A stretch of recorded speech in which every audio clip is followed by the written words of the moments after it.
Hi guys, in front of me is VIVO V40 Lite, and let me show you how to change wallpaper on this device.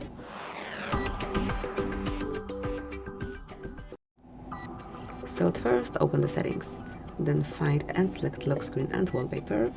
Now mark wallpaper here, and now it's time to choose the photo that you want to cover your screen with.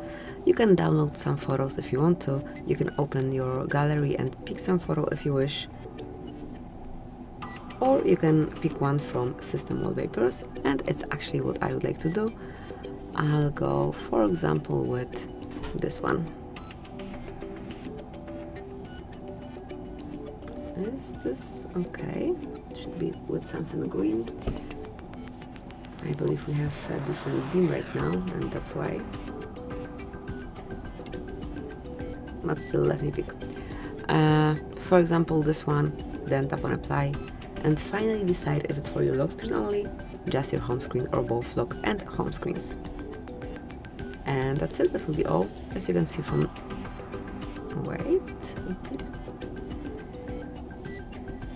Okay, so this one is applied. Here we've got some issue with displaying once tapped. But this is the one that we wanted to cover screen with, and here it is. So that will be all. Thank you for watching.